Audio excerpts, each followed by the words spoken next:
بگو.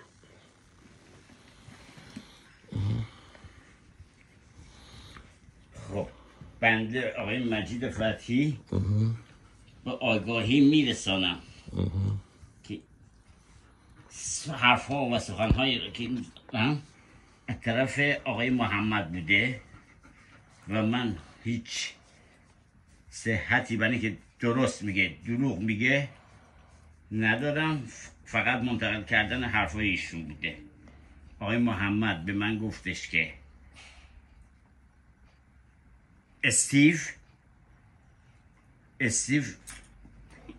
استیو کیف و مدارک شما رو برداشته و به حساب و به اسم شما دیگه به اسم شما دیگه به اسم شما $4000 کردیت باز کرده و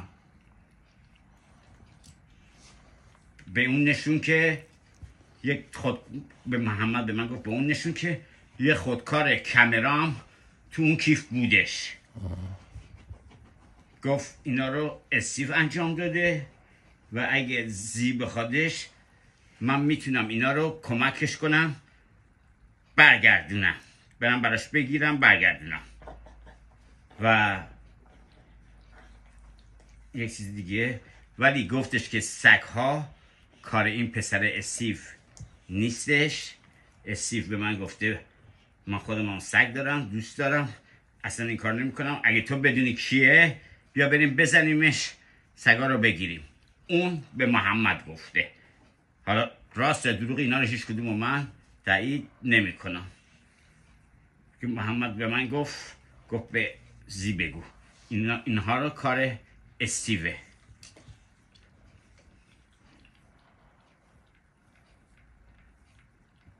استوب. خب محمد این گروه جاستین رو میشناسه؟ نه، فقط یک پسره رو میشناسه. حتی من خودم ندیدم این با پسر سلام علیک بکنه یا چی بود، ولی میگه پسر دوستمه. تو شنیدی این به من گفت اونجا 14045 لناک استریت قمارگاهه، اونجا رفته قمار، این گنگشون میشناسه. اینا نشنیدی؟ شنیدم. به من گفت شنیدم. شنیدی که این گفت اونجا که من و جاستین میبردم سر کار قمارگاهه، قمار بازی میکنن. من شنیدم ولی شنیدی از محمد؟ بله. شنیدی از محمد؟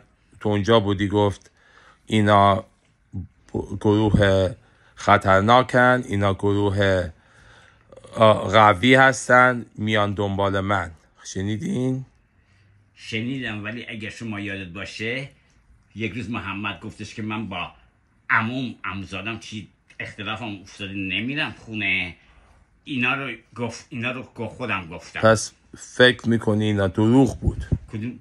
این حرفا که به من گفت که اینا میشناسه و اینا قوی هن. بله. اینو میگفت که منو بترسونه که بیاد اینجا بمونه. بله. من بادیگارد بشه برای من. بله. میگفت که میان اینجا دزدی میخوان، نقشه دارن بیان اینجا دزدی بکنن. این دروغ بود که این بیاد اینجا بمونه، منو بترسونه که اینجا بیاد بمونه، منو پروتکت بکنه. خودش بود که تو گفتش که گفت من اشتباه کردم، من خاصه کنوز خونه عمو اختلاف افتاده بودم نمی‌خواستم برم. بله. و تو وقتی که به من گفتی اینو اعتماد داری، این مرد خوبیه، اینو آوردم خونه من، ولی من به شما نگفتم اینو شما بدون من بیا تنهاش بگذار از خونه برو بیرون. من به شما زنگ زدم مجید من دارم میرم کجا؟ محمد الان تو خونه است. من همجوری نگفتم، بهت گفتم بیا بذارش تو خونه شما برو. این نکن. این تو دیدی جاستین اینجا دراگ فروشی دراگ مواد مخدر میفروشه؟ نه من ندیدم. میدونی میکنه؟ نه. دیدی سکس میکنه، جنده بازی میکنه؟ دوست پسر داشت دیگه. آره آورده بود تو خونه من جنده بازی میکنه. دیده بودم. یعنی چی دیده بودم که دارن سکس میکنن؟ من شنیدم تو خودت گفت این همه محل میدونن جلو خونه ما، یکم اون و تو این خیابون مواد مخدر میفروشه تو این محل، جن بازی میکنه، مواد مخدر میفروشه، میاره تو خونه ما این کارا میکنه. حقیقتو بگو. برو بابا جمعش کن. حقیقت چیه بگو باز. اوکی خود نمیخواه بگه. بهش گفتم باز میگه حقیقتو بگو. سکس میکنه با مردم که کارش رو بکنن، به مردم بلوجاب میکنه، بعد هرچی اونقدر خوب میکنه کارش رو براش میکنن. من ندیدم چیزی. پلیس سکس میدونه بلوجاب میگیره. نه نمیدونم. یعنی چی به پلیس بلوجاب میده؟ که براش کار طرفداریش کنن. اینا رو تو داری میگی. تو دیدی؟ من شنیدم به پلیس میان اینجا 3 تا اینجا بودن، میگن پشت پنجره میبیننش، میگن پوت کلوز، یعنی لخته. وقتی میان اینجا لخته، میخواد ببیننش. چرا میخواد لخت ببیننش؟ چرا اینقدر سخته براش لخت؟ چرا میخواد پلیس جلب توجه بکنه دیگه؟ میخواد طرفداریش بکنن با سکس، برای بدنش، برای کاری که با سکس میکنه. و شنیدم به پلیس میگه بعدن میخوام باید کار دارم. خب الان با این حرفی که زدی بعدم باید کار دارم، تو چی فهمیدی؟ خود تو داری کاور میکنی که این کار تو میدونی. من تو به من گفته بودی که اینو دیدی، این تو این خیابون دراگ دیدی میکنه. ولی اینجا میخواستی. نه من نگفتم. چی دیدی بود؟ خود دیدی بودی جنده بازی میکنه؟ دیده بودم سوار ماشین اینو اون میشه. خب حرف در نیار همینطوری بگی. نه آخه اگه تو داری دیدن اگه تو میخوای پروتکتش بکنی، من میگم دیدم، تو میگی خب اوکی همین. اوکی فشار نمیدم. فشار من چیزایی دیدم، چیزایی که همه میدونن. اگه تو داری پروتکتش میکنی، پروتکتش میکنم.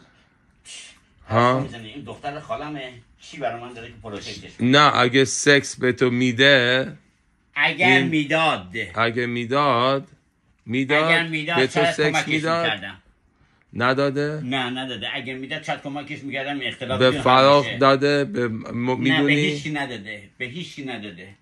این حتی گوش در بیار. به هیچی نداده. اگه داده بود من خودم اینجا نگرش میداشتم، تو رو راضی میکردم که بمونه. خوبه؟ بالاتر هستی؟ اگه اینقدر واضحه که میده و تو میگی نمیده، به من اینجوری میشه که تو داری پروتکتش میکنی، کاوراب میکنی براش. شاید نمیدونم. اوکی اینا تمام میدونم. چرا؟ برای حرف مردم حرف نمیاری؟ من میخوام حقیقت رو پیدا کنم. فقط حقیقت مهمه.